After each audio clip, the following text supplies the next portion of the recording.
আসসালামু আলাইকুম। কবটি বাংলা পক্ষ থেকে সবাইকে স্বাগতম। শিক্ষার্থী, ভয় পাচ্ছ তোমরা? কারণ এসএসসি 2026 আস্তে আস্তে খুবই সন্নিকটে চলে আসছে। পড়াশোনা কিন্তু করতে হচ্ছে, পড়াশোনা করতে হবে। হ্যাঁ, এসএসসি পরীক্ষা শেষ হয়ে গেল, রেজাল্ট চলে আসতেছে সামনে। সেক্ষেত্রে তোমাদের কিন্তু 1 বছরের খুব কম সময় রয়েছে শিক্ষার্থীবৃন্দ। তো যেহেতু তোমরা নবম শ্রেণীর নতুন কারিকুলামে পরীক্ষা দিয়েছিলে, এবছর আবার পুরাতন কারিকুলাম এসেছে, তোমাদের বই চেঞ্জ হয়েছে এবং পরীক্ষার সিলেবাসও কিন্তু চেঞ্জ হয়েছে। বিগত যে আমরা 23 সালে দেখেছিলাম বা 24-25 সালে যে এসএসসি পরীক্ষা যারা দিল, এই সিলেবাসে কিন্তু পরীক্ষা হচ্ছে না। পরীক্ষার সিলেবাসটা কিন্তু চেঞ্জ হয়েছে। এখন আমি একটু কথা বলবো রসায়ন সাবজেক্টটা নিয়ে। হ্যাঁ, রসায়ন সাবজেক্টে তোমরা দেখবা তোমাদের এই সূচিপত্রটায় টোটাল 12টা অধ্যায় রয়েছে।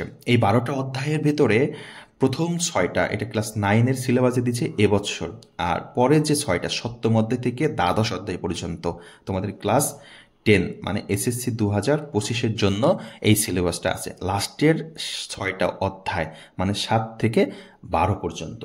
শিক্ষার্থীবৃন্দ দেখো, আগে আমরা যেটা দেখেছি আমাদের সিলেবাস মিক্সড ছিল, এখন খুব ভালো একটা সিলেবাস তোমাকে দিয়েছে এবং 9-এর 10-এর যে সিলেবাসটা এটা কিন্তু রসায়নের একটু জটিল, একটু কঠিন হবে। সেই ক্ষেত্রে তোমাকে কিন্তু একটু রসায়নের সময় ব্যয় করতে হবে শিক্ষার্থীবৃন্দ। আজকে সপ্তম অধ্যায়টা বই থেকে কি পড়বা সেটা নিয়ে একটু আলোচনা করব। যারা এই মাত্র আমার চ্যানেলে জয়েন করলা, অবশ্যই চ্যানেলটিকে সাবস্ক্রাইব করে বেল আইকনটি অন করে রাখো পরবর্তীতে সকল প্রকার আপডেট সবার আগে পাওয়ার জন্য। শিক্ষার্থীবৃন্দ, সপ্তম অধ্যায়টার নাম হচ্ছে রাসায়নিক বিক্রিয়া। হ্যাঁ, রাসায়নিক বিক্রিয়া। তো বিক্রিয়া, আমরা তো বিক্রিয়ার সাথে মোটামুটি সবাই কম বেশি এই শব্দটার সাথে পরিচিত, যে বিক্রিয়া মানে কি। বিক্রিয়া মানে দুইটা বস্তু বা দুইটা পদার্থ পাশাপাশি রাখলে, মিক্সড করলে তারা নতুন একটা জিনিস তৈরি করে। যেমন এক পানির ভিতরে তুমি চুন দিবা, চুন দিলে দেখবে টকবক করে ফুটতেছে, এটা একটা বিক্রিয়া। আবার দেখবা অ্যাসিডের ভিতরে যদি তুমি পানির ভিতরে অ্যাসিড দিয়ে দাও, দেখবা ধোঁয়া উঠতেছে, এখানে একটা বিক্রিয়া হচ্ছে। আবার যদি মনে করো সোডিয়ামের সাথে ক্লোরিন মিক্স করে রাখবা, সোডিয়াম ক্লোরাইড হবে, এটাও কিন্তু একটা বিক্রিয়া। হ্যাঁ, এগুলো হচ্ছে রাসায়নিক বিক্রিয়া। তো এই অধ্যায়ের আমাদের অনেকগুলো পার্ট রয়েছে, এই পার্টগুলো আমাদের সব কিন্তু মোটামুটিভাবে শিখতে হবে। তো এখান থেকে মোস্ট ইম্পর্টেন্ট যে বিষয়গুলো সেটা আমি তোমাদেরকে একটু বলে দিচ্ছি। দেখো, প্রথম যে পার্টটা রয়েছে এই পার্টটা তোমাকে পড়তে হবে। তারপর এই এই পার্টটা পড়তে হবে, রাসায়নিক বিক্রিয়ার শ্রেণীবিভাগ। হ্যাঁ, খুব ইম্পর্টেন্ট এই পার্টটা। তারপরে আমরা যদি দেখি এটা, যে জারণ বিজারণ বিক্রিয়ার শনাক্তকরণ, বাস্তব জীবনে বিক্রিয়ার যে প্রভাব, দৈনন্দিন জীবনে বিক্রিয়ার সচেতনতা, এই জিনিসগুলো কিন্তু আমাদের পড়তে হবে। হ্যাঁ,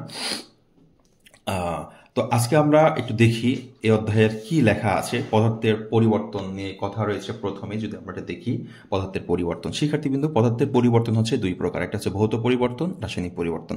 ভৌত মানে বাহ্যিক, বাইরে থেকে যদি আমরা দেখি শুধু পরিবর্তন হবে, কিন্তু অভ্যন্তরীণভাবে কোনো পরিবর্তন হবে না, এটাকে বলা হয় ভৌত পরিবর্তন। যেমন তুমি একটা চিন্তা করে দেখো, তুমি ফ্রিজে এক গ্লাস পানি রাখবা, এটা ডিপ ফ্রিজে রাখলে দেখবে সেটা বরফ হয়ে গেছে। আবার ওটা বাইরে নিয়ে আসবে, দেখবা পানি হয়ে গেছে, তরল হয়েছে। এটা আবার যদি তুমি চুলায় দাও, তাপ দাও, সেটা কিন্তু বাষ্প হবে। তাহলে সরি, এই যে বাষ্প হলো, তরল হলো, বরফ হলো, কিন্তু পানি কিন্তু পানি থাকলো, কিন্তু তার অবস্থার কিন্তু পরিবর্তন হলো। একবার কঠিন হলো, একবার তরল হলো, একবার বাষ্প হলো। এই পরিবর্তনটা হচ্ছে ভৌত পরিবর্তন। হ্যাঁ, এখানে লেখা আছে খুব সুন্দর করে, যে কি প্রতিটি রাসায়নিক পদার্থ এক বা একাধিক মৌল দ্বারা গঠিত। যদি কোনো পদার্থের অভ্যন্তরীণ রাসায়নিক গঠনে কোনো পরিবর্তন ঘটে না, শুধু বাহ্যিক পরিবর্তন ঘটে, তখন তাকে ভৌত পরিবর্তন বলে। এটা হচ্ছে ভৌত পরিবর্তনের সংজ্ঞা বা ফিজিক্যাল সেন্স। যেমন এখানে উদাহরণ দেওয়া রয়েছে, এই যে বরফ, তাপ, পানি, তাপ, গ্যাস, এটা হচ্ছে ভৌত পরিবর্তনের উদাহরণ। এবার আসো রাসায়নিক পরিবর্তন। কখনো কখনো দেখা যায় যে কোনো রাসায়নিক পদার্থের বাহ্যিক তাপমাত্রা ও চাপে পরিবর্তন করলে কিংবা অন্য পদার্থের সংস্পর্শে এলে তা পরিবর্তিত হয়ে সম্পূর্ণ ভিন্নধর্মী নতুন পদার্থে পরিণত হয়। এই পরিবর্তনকে বলা হয়েছে কেমিক্যাল চেঞ্জ বা রাসায়নিক পরিবর্তন। অর্থাৎ যে পরিবর্তনের ফলে আমরা কিন্তু লিখতে পারি সম্পূর্ণ ভিন্ন ধর্ম বিশিষ্ট নতুন পদার্থের তৈরি হয়, পরিণত হয়, তাকে বলা হয় রাসায়নিক পরিবর্তন। রাসায়নিক পরিবর্তন মানেই কিন্তু রাসায়নিক বিক্রিয়া। ওকে, রাসায়নিক বিক্রিয়া এবং রাসায়নিক পরিবর্তনের সঙ্গে কিন্তু এক।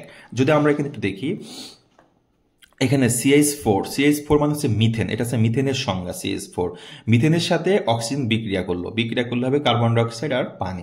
মিথেন কিন্তু জ্বালানি, আমরা জানি। হ্যাঁ, এই জ্বালানির সাথে অক্সিজেন বিক্রিয়া করলে অবশ্যই জ্বললে কি তৈরি হবে? কার্বন ডাইঅক্সাইড তৈরি হবে এবং পানি তৈরি হবে। এটা রাসায়নিক বিক্রিয়া বা পরিবর্তন।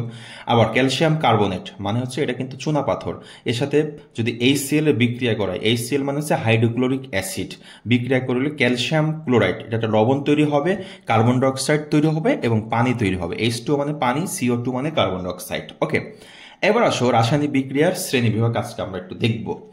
রাসায়নিক বিক্রিয়ার বিভিন্ন শ্রেণীবিভাগ রয়েছে। প্রথম যে শ্রেণীবিভাগ আজকে আমরা দেখব সেটা হচ্ছে রাসায়নিক বিক্রিয়ার দিকের উপর ভিত্তি করে রাসায়নিক বিক্রিয়াকে দুই ভাগে ভাগ করা হয়েছে। হ্যাঁ, দিক মানে কোন দিকে বিক্রিয়াটা যাবে।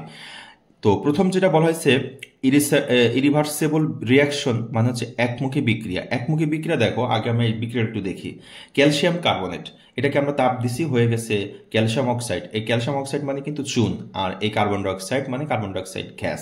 তাহলে দেখো, এই ক্যালসিয়াম কার্বনেটকে তাপ দিলে ক্যালসিয়াম অক্সাইড তৈরি হচ্ছে এবং চুন হচ্ছে, সেটা কিন্তু একমুখী, মানে জাস্ট এটা থেকে এটা তৈরি হবে, দুটো তৈরি হবে, কিন্তু এটা থেকে কিন্তু এটা তৈরি হবে না।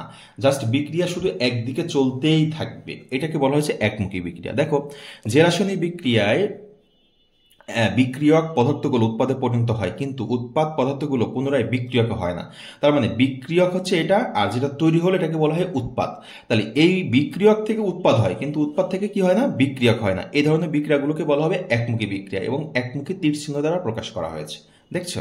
এরপর আসো রিভার্সিবল রিয়াকশন মানে হচ্ছে উভমুখী বিক্রিয়া। যে রাসায়নিক বিক্রিয়ায় বিক্রিয়ক পদার্থ বিক্রিয়া করে উৎপাদে পরিণত হয়, আবার উৎপাদ পদার্থ বিক্রিয়া করে পুনরায় বিক্রিয়ক তৈরি হয়, সেই বিক্রিয়াকে বলা হয় উভমুখী বিক্রিয়া।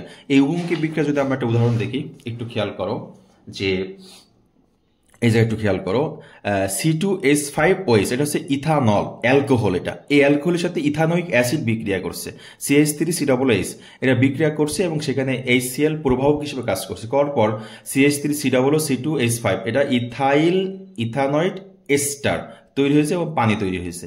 দেখো, এই দুটা বিক্রিয়া করে এই উৎপাদ তৈরি হয়েছে। আবার এই উৎপাদগুলো যদি বিক্রিয়া করে আবার এইটা তৈরি হয়, এটা তাহলে বিক্রিয়ক থেকে উৎপাদ, উৎপাদ থেকে বিক্রিয়ক। এই জন্য এটাকে বলা হয়েছে উভমুখী বিক্রিয়া, দুই দিকেই যাচ্ছে। এই উভমুখী বিক্রিয়াকে উভমুখী তীর চিহ্ন দ্বারা প্রকাশ করে। দেখো, এদিকে একটা তীর চিহ্ন, এটা একটা তীর চিহ্ন। আবার এখানে আরেকটা বিক্রিয়ার উদাহরণ দেওয়া হচ্ছে, আয়োডিন, হাইড্রোজেন আর আয়োডিন বিক্রিয়া করে হাইড্রোজেন আয়োডাইড তৈরি করছে। আবার এটা বিক্রিয়া করে এটা তৈরি করে, এই জন্য এটাকে বলা হয়েছে উভমুখী বিক্রিয়া। শিক্ষার্থীবৃন্দ, তো আজকে আমরা আরেকটা বিক্রিয়ার প্রকারভেদ দেখব, সেটা হচ্ছে তাপের উপর ভিত্তি করে বিক্রিয়া হচ্ছে দুই প্রকার। এটা মোস্ট ইম্পর্টেন্ট, পরীক্ষা আসে। তাপের উপর ভিত্তি করে বিক্রিয়া হচ্ছে দুই প্রকার, সেটা হচ্ছে আমরা যদি দেখি, এক হচ্ছে তাপ উৎপাদী বিক্রিয়া। তাপ উৎপাদী মানে আমরা জানি যে বিক্রিয়ায় তাপের উৎপন্ন হয়, বিক্রিয়া করে তাপ তৈরি হয়, সেটাকে বলা হয় তাপ উৎপাদী বিক্রিয়া। যে লেখা আছে, যে রাসায়নিক বিক্রিয়ায় তাপ উৎপন্ন হয় তাদের তাপ উৎপাদী বিক্রিয়া বলে। যেমন একটা বিক্রিয়া উদাহরণ দেওয়া রয়েছে, দেখো যে নাইট্রোজেন এবং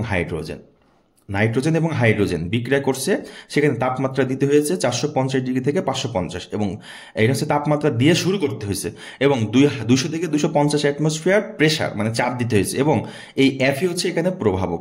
এই বিক্রিয়াগুলো দিলে আমাদের এই উৎপাদ তৈরি হয়, এটা অ্যামোনিয়া, এবং সেখানে এক এক মোলে 92 কিলো জুল করে তাপ তৈরি হয়। এই যে তাপ তৈরি হলো, উৎপন্ন হলো, এটাকে বলা হয় তাপ উৎপাদী বিক্রিয়া।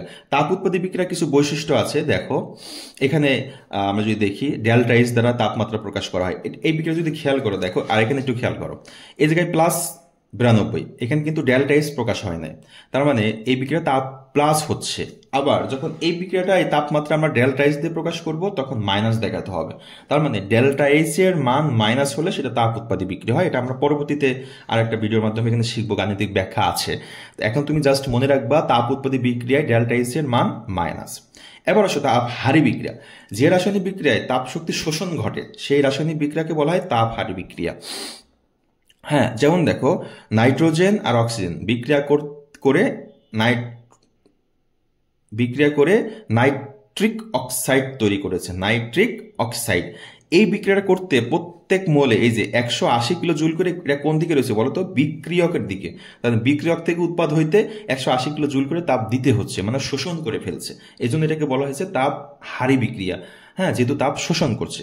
এই বিক্রিয়াটা তুমি যদি ডেল্টা এস এর দ্বারা প্রকাশ করো তখন প্লাস দেখাতে হবে। ডেল্টা এস প্লাস মানে তাপ হারি বিক্রিয়া। শিক্ষার্থীবৃন্দ, আজকে আমরা এই সপ্তম অধ্যায়ের এই পর্যন্ত দেখলাম, 147 পেজ পর্যন্ত। পরবর্তীতে আমরা ইলেকট্রন স্থানান্তর উপর ভিত্তি করে, এটা মোস্ট ইম্পর্টেন্ট, 100% শিখতেই হবে এবং এখান থেকে প্রশ্ন আসবেই। এখন আমরা যা শিখেছি সেগুলো কিন্তু মোস্ট ইম্পর্টেন্ট শিক্ষার্থীবৃন্দ। এই কয়টা পেজ খুব ভালো করে সংজ্ঞাগুলো এবং যেই বিক্রিয়াগুলো আছে, বিক্রিয়া সংজ্ঞা যত খাতায় তুমি লিখে প্র্যাকটিস করবা তত তুমি পরীক্ষায় ভালো করতে পারবা শিক্ষার্থীবৃন্দ। তো আজকে রসায়ন আমরা এখানে শেষ করছি দশম শ্রেণীর জন্য। সবাই ভালো থাকবে, সুস্থ থাকবে, কবিটি বাংলার সাথেই থাকবে। আল্লাহ হাফেজ।